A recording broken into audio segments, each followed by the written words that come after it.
Question number 4 જોઈએ। નીચેના દરેક કોષ્ટકનું અવલોકન કરી આપેલા પ્રમાણ વ્યસ્ત પ્રમાણમાં છે કે કેમ તે શોધો। આ છે આપણું x અને આ y છે 5 40 10 20 20 10 25 8 50 4 આપેલું છે। સૌથી પહેલાં આપણે શું કરવાનું છે, અહીંયા આ આપણું x1, આ આપણું x2, આ x3, આ x4, આ x5, આ છે આપણું y1, y2, y3, y4 અને આ છે y5। ઓકે, વ્યસ્ત પ્રમાણના સૂત્ર જે હોય છે શું હોય છે, x1 ગુણ્યા y1 હોય।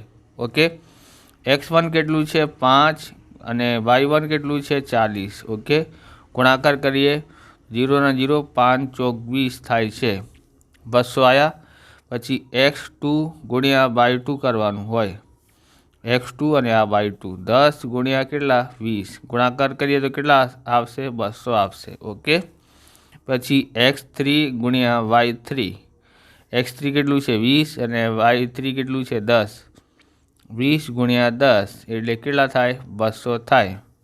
ઓકે, x4 ગુણ્યા y4, x4 કેટલું છે x4 25 અને y4 કેટલું છે 8, 25 8 200 બરાબર। પછી જોઈએ x5 ગુણ્યા y5, x5 છે 50 અને y5 છે 4, 50 ગુણ્યા 4 5 ચોક 20 એટલે 200 થાય। બધી કિંમતો કેવી છે, સરખી છે। સરખી કિંમત હોય તો આ શું છે, આપેલા પ્રમાણ વ્યસ્ત પ્રમાણમાં છે। તો અહીં આપણે લખીએ આપેલા પ્રમાણ વ્યસ્ત પ્રમાણમાં છે। ઓકે, હવે જોઈએ આ બીજામાં આપણે આવી રીતે લખીએ, આ x1, આ y1, આ x2, આ y2, x3, આ છે y3, આ x4, આ છે y4, આ x5, અહીંયા પણ y5 થઈ ગયા। ઓકે, વ્યસ્ત પ્રમાણમાં છે કે નહીં તપાસવા માટે આપણે આ સૂત્રનો ઉપયોગ કરવો પડશે। x1 ગુણ્યા y1, x1 કેટલું છે 10 અને y1 કેટલું છે 10 બરાબર કેટલા 10 ગુણ્યા 10 એટલે 100 થાય છે। એવી રીતે x2 ગુણ્યા y2, x2 કેટલું છે 50 અને y2 કેટલું છે 2, 50 ગુણ્યા 2 કરીએ તો કેટલા આવે છે 100 આવે છે। હવે x3 ગુણ્યા y3, x3 કેટલું છે 5 અને y3 કેટલું છે 20, 20 પંજા કેટલા થાય છે 100 થાય છે। હવે x4 ગુણ્યા y4, x4 કેટલું છે 25 અને y4 કેટલું છે 4, 25 100 કેટલા થાય છે 100। x5 ગુણ્યા y5 બરાબર કેટલા છે 20 અને 5, 20 ગુણ્યા 5, 20 ગુણ્યા 5 કરીએ તો કેટલા આવે છે 100 આવે છે। બધી કિંમતો સરખી છે। કિંમતો સરખી હોય તો આ શું કયા પ્રમાણમાં છે, આપેલા જે પ્રમાણ છે વ્યસ્ત પ્રમાણમાં છે। તો આપણે લખીએ આપેલા પ્રમાણ વ્યસ્ત પ્રમાણમાં છે। ઓકે, આ થઈ ગયું। પછી આપણે જોઈએ આ ત્રીજામાં આપણે જોઈએ, આ છે આપણું x1, આ છે y1, આ છે x2, y2, x3, y3, x4, y4, x5, y5। Okay, સૌથી પહેલાં આપણે કરવાનું છે x1 ગુણ્યા y1, x1 કેટલું છે 20, y1 કેટલું છે 10, ગુણાકાર કરીએ તો કેટલા આવે છે 10 ગુણ્યા 20 ગુણ્યા 10 કરીએ તો આપણે આવે છે 200। x2 ગુણ્યા y2 બરાબર x2 કેટલું છે અહીંયા 25 અને y2 કેટલું છે 15, 15 પંજા 75, બધી 7, 15 દુ 30 અને 7 37 થાય છે, 375 આવે છે। x3 ગુણ્યા y3, x3 30 અને 20 એટલે 30 ગુણ્યા 20, ગુણાકાર કરીએ 30 ગુણ્યા 20 કરીએ તો કેટલા આવશે 600 આવી જશે। ઓકે, હવે છે x4 ગુણ્યા y4, x4 કેટલું છે 70 અને ગુણ્યા 30, 70 ગુણ્યા 30, 7 તરી 21 અને 1 0 અને 2 0 મૂકી દો, કેટલા થઈ ગયા 2100.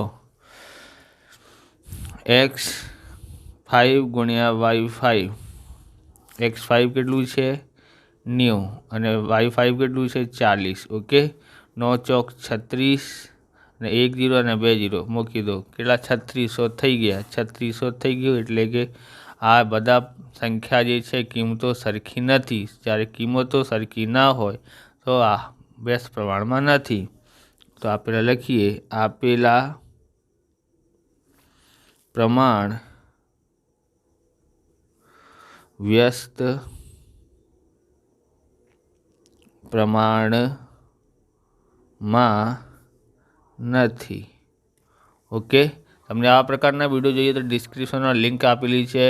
હિન્દીની સ્વાધ્યાયપોથી, ગણિતની સ્વાધ્યાયપોથી, ગણિતનું બુકનું આખું સોલ્યુશન કરીને આપેલું છે, ત્યાંથી તમે જોઈ શકો છો. અને ચેનલ પર નવા છો તો ચેનલને સબસ્ક્રાઈબ કરી લેવાનું, કેમ કે આવા રીતના વિડીયો તમને મળતા રહેશે. અને જો લાઈક કરીને હાઈપનું બટન દેખાય છે હાઈપનું, તો તમે હાઈપ પણ કરી શકો છો, જેનાથી અમને પોઈન્ટ મળે છે અને અમને મોટિવેશન મળે છે. ઓકે, આગળ જોઈએ. હવે આપણે જોઈએ ચોથું. આ છે આપણું x1, આ y1, x2 છે, આ y2 છે, x3 અને આ છે y3 અને આ છે x4, આ છે y4, x5, આ છે y5. ઓકે, x1 ગુણ્યા y1, x1 કેટલું છે 8 અને y1 કેટલું છે 32. 8 દુ 16, બધી 1, 8 તરી 24 અને 1 25, 256 થાય છે. હવે x2 ગુણ્યા y2 કેટલા છે x2 કેટલું છે 10 અને y2 કેટલું છે 45. બરાબર, ગુણાકાર કરીએ તો 450 આવે છે. ઓકે, પછી x3 ગુણ્યા y3 કરીએ, કેટલા છે 15 અને આ છે 30. ઓકે, 15 દુ 15 તરી 45, આ પણ 450 આવે છે. હવે છે x4 ગુણ્યા y4, x4 કેટલું છે 60, y5 કેટલું છે 20. ઓકે, તો 20 ગુણ્યા કરીએ કેટલા થાય છે 6 દુ 12, એટલે 2 0 ના 2 0 મૂકી કાઢો. ઓકે, 1200 થયા. x5 ગુણ્યા y5, x5 કેટલું છે 80 અને આ કેટલું છે 50, 8 5 40 અને 2 0 ના 2 0, 4000 આવ્યા. કિંમતો સરખી છે નથી, કિંમતો સરખી નથી, એટલા માટે આપણે લખીએ આપેલા પ્રમાણ વ્યસ્ત પ્રમાણમાં નથી.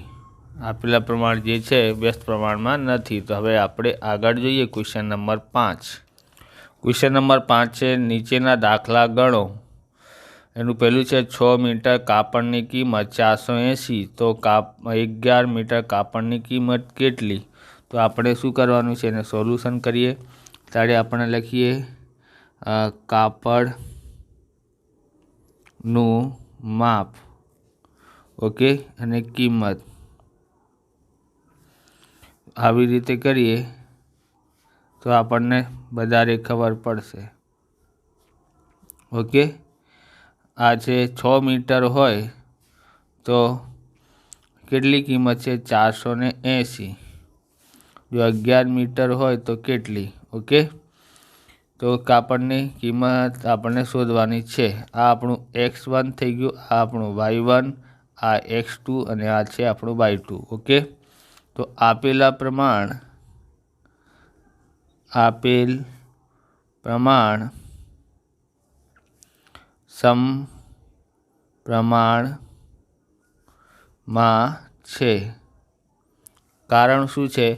જો અહીંયા 6 મીટર કાપડની કિંમત 480, જો મીટરની સંખ્યા વધે તો રૂપિયાની કિંમત પણ એની વધે છે. એટલે એક વસ્તુ વધે અને બીજી વસ્તુ વધે તો એના કારણે શું થાય છે, સપ્રમાણમાં છે. અને વ્યસ્ત પ્રમાણમાં ક્યારે હોય? એક વસ્તુ બળે, એક વસ્તુની સંખ્યા बढ़े અને બીજી વસ્તુની સંખ્યા ઓછી થાય તો વ્યસ્ત પ્રમાણમાં. ઓકે, તો હવે સમપ્રમાણમાં છે. સમપ્રમાણનું સૂત્ર શું છે? x1 ભાગ્યા y1 બરાબર x2 ભાગ્યા y2. આ કિંમત છે. x1 કેટલું છે? 6 અને y1 કેટલું છે? 480 બરાબર x2 કેટલું છે? 11 અને y2 કેટલું છે? ખબર નહીં. ઓકે, એટલે y2. હવે આ y2 નીચે છે અને આગળ આપણે આ બાજુ લઈએ તો ઉપર થઈ જાય. ઓકે, આ બાજુ આવ્યું એટલે ઉપર થઈ ગયા. અહીંયા રહી ગયું 11, અહીંયા 11 રહી ગયું. આ બધી કિંમતો ત્યાં જશે, ત્યાં જશે એટલે કે નીચેવાળી સંખ્યા ઉપર આવી જશે અને ઉપર જે સંખ્યા છે નીચે આવી જશે. 6 થી ભાગાકાર કરો. 6 8 48 અને 0 ના 0. 6 થી ઉડાવી નાખ્યા છે. હવે y2 બરાબર કેટલા થાય છે? 11 88 880 બરાબર 880 રૂપિયા થાય. ઓકે, તો આપણે કેવી રીતે લખીએ? 11 મીટર કાપડની કિંમત બરાબર 880 રૂપિયા થાય. ઓકે, તો આપણે બીજો જોઈએ. શું છે? અહીંયા આપેલું છે 12 કિલોગ્રામ ગોળની કિંમત 540 છે, તો 9 કિલોગ્રામ ગોળની કિંમત કેટલી? તો આ પણ સપ્રમાણમાં છે. જો ગોળ કિલોગ્રામમાં વધારો કરીએ તો કિંમત પણ વધારો થાય છે. જો કિલોગ્રામને ઓછા કરીએ તો એ પણ આપણું શું થાય છે? કિંમત ઓછી થાય છે. ઓકે, તો એક વસ્તુ વધે અને બીજી પણ વધે અને એક વસ્તુ ઘટે અને બીજી પણ ઘટે તો આ જે છે સપ્રમાણમાં છે. સૌથી પહેલાં આપણે આવી રીતે લખીએ ગોળ અને કિંમત. બરાબર, આ જ ગોળ છે કિલોગ્રામમાં છે. ઓકે, તો આપણે આવી રીતે ગણીએ.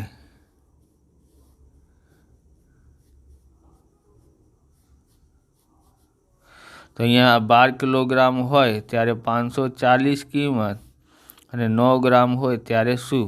તો આ આપણું થઈ ગયું x1, આ છે y1, આ છે x2 અને આ છે y2. સૂત્ર શું છે? સમપ્રમાણમાં છે એટલા માટે તો આપણે લખીએ આપેલ કિંમતો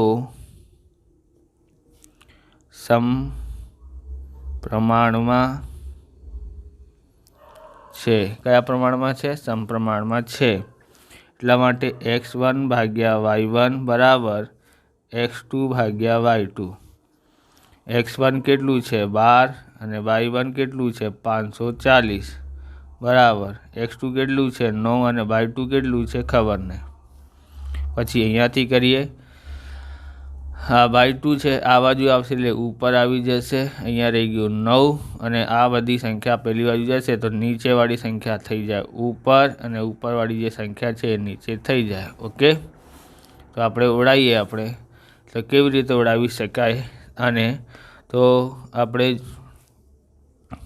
આ 3થી ઉડાવીએ તો પણ ઉડી શકે છે અને 6થી ઉડાવીએ તો પણ ઉડી શકે છે. ઓકે, અને ડાયરેક્ટ 12થી ભાગાકાર કરીએ તો 12 ચોક 48, 54માંથી 48 ગયા તો કેટલા?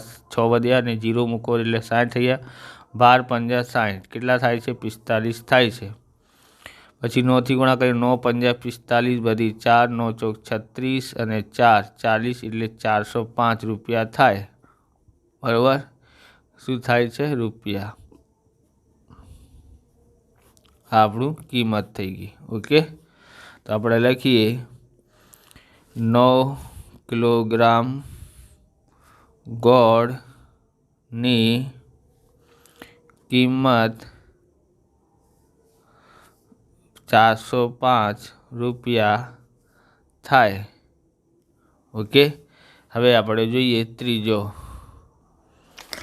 તો 8 લીટર દૂધના 384 રૂપિયા થાય તો 11 લીટર દૂધના કેટલા રૂપિયા થાય? આ પણ સમપ્રમાણમાં છે, કેમ કે લીટરની સંખ્યા વધે તો કિંમત પણ વધે છે. જો લીટરની કિંમત ઓછી થાય તો એની કિંમત પણ ઓછી થાય. બરાબર, એટલા માટે આપણે અહીંયા લઈએ દૂધ. ઓકે, દૂધ શેમાં છે? લીટરમાં છે અને રૂપિયા.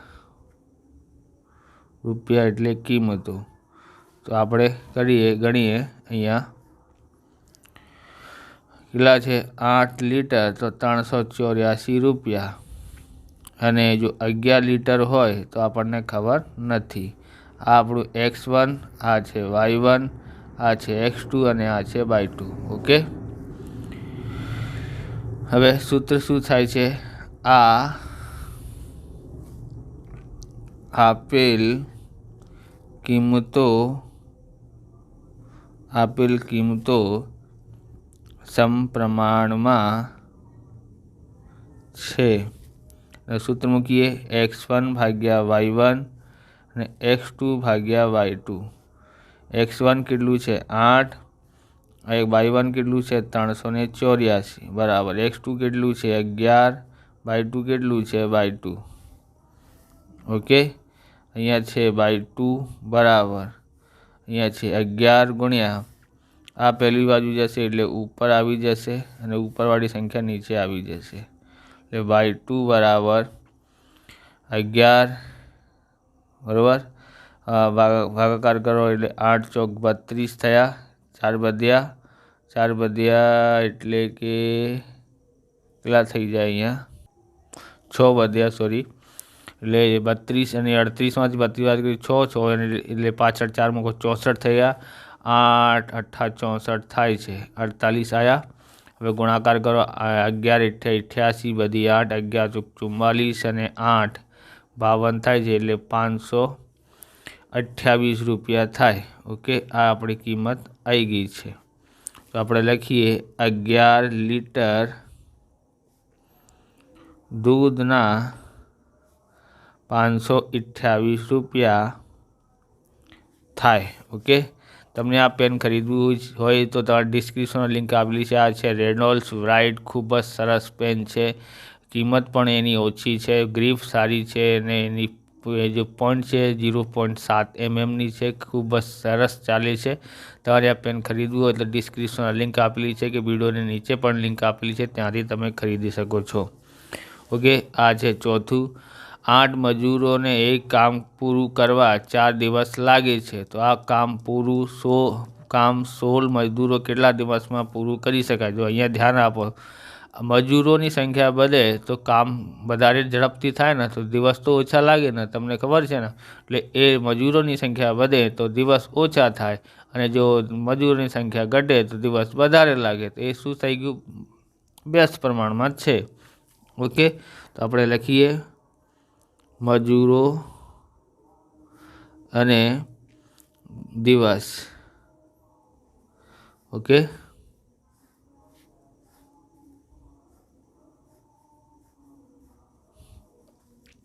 આઠ મજૂરો 4 દિવસ અને 16 મજૂરો હોય તો કેટલા દિવસ? આ વ્યસ્ત પ્રમાણમાં છે, તો આપણે લખીએ આપેલ કિંમતો વ્યસ્ત પ્રમાણમાં છે. ઓકે, આ છે આપણું x1, આ છે y1, આ છે x2 અને આ છે y2. ઓકે, તો આ થઈ ગયું. હવે આગળ જોઈએ તો એનું જે સૂત્ર થાય છે એ શું થાય છે? x1 ગુણ્યા y1 થાય છે. x1 કેટલું છે? એટલે x1 ગુણ્યા y1, x2 ગુણ્યા y2 થાય છે. આ આપણું સૂત્ર છે. ઓકે, 8 ગુણ્યા કેટલા થાય છે? 4. આ x1 અને y1 બરાબર 16 ગુણ્યા y2. 8 ગુણ્યા 4 આ છે ભાગાકારમાં આવી જશે y2 બરાબર આ લખીએ 8 ગુણ્યા 4 બરાબર. આ જે છે 16 આ બાજુ આવી જશે એટલે છેદમાં આવી જશે. તો 4 8 1 8, 8 દુ 16, 2 દુ 4 થાય છે. કેટલા આવ્યા છે? 2 દિવસમાં પૂરું થાય છે. ઓકે, તો આપણે લખીએ અહીંયા 16 મજૂરો આ કામ 2 દિવસમાં પૂર્ણ કરે. ઓકે, આ થઈ ગયું. એટલે હવે છે આપણું પાંચમું, 20 કડિયાને એક દિવાલ ચડતા 6 દિવસ લાગે છે, તો 30 કડિયાને આ દિવાલ ચડતા કેટલા દિવસ લાગે? એટલે અહીંયા પણ કડિયાની સંખ્યા વધે તો દિવસ ઓછા લાગે. અને જો કડિયાની સંખ્યા ઘટે તો દિવસ વધારે લાગે, એટલે તમને ખબર છે આ શું છે, વ્યસ્ત પ્રમાણમાં છે. ઓકે, આપણે સોલ્યુશન કરીએ એને. અહીંયા છે કડિયા, ઓકે, કડિયા અને દિવસ, કડિયા અને દિવસ. ઓકે, આમ લાઈન ખીંચીએ. કડિયા કેટલા છે? 20. તો દિવસ કેટલા લાગે? 6. તો કડિયા 30 થઈ જાય તો કેટલા દિવસ લાગશે? બરાબર. આપેલ કિંમતો વ્યસ્ત પ્રમાણમાં છે. ઓકે, આ છે આપણું x1, આ છે y1, આ છે x2 અને આ છે y2. વ્યસ્ત પ્રમાણની જે કિંમત હોય એટલે સૂત્ર જે છે x1 ગુણ્યા y1 અને x2 ગુણ્યા y2 થાય. x1 કેટલું છે? 20 અને y1 કેટલું છે? 6. x2 કેટલું છે? 30 અને y2 કેટલું છે? ખબર નહીં. આ 20 ગુણ્યા 6 આ એના ભાગાકારમાં આવશે, આ બાજુ આવશે એટલા માટે, અને આ y2. ઓકે, અને આપણે લખીએ y2 બરાબર કેટલા? તો અહીં થાય છે 0 થી 0 ડાઈ નાખો, 3 દુ કેટલા થાય છે? 3 દુ 6, એટલે 2 ગુણ્યા 2. 2 ગુણ્યા 2 કેટલા થાય છે? 4 થાય છે. ઓકે, તો 4 શું લાગે છે? દિવસ. ઓકે, આ આપણું થઈ ગયું. તો આપણે લખીએ 20 કડિયાને દિવાલ ચડતા 4 દિવસ લાગે. 4 દિવસ લાગે. ઓકે, ક્વેશ્ચન નંબર 6 નેક્સ્ટ વિડીયોમાં આપશે. ઓકે, આવી રીતે આ વિડીયો પૂરું થાય છે. તમને વિડીયો સારું લાગ્યું હોય તો લાઇક કરવાનું, ચેનલને સબસ્ક્રાઈબ કરવાનું. મળીએ બીજા વિડીયોમાં. જય હિન્દ, જય ભારત, વંદે માતરમ.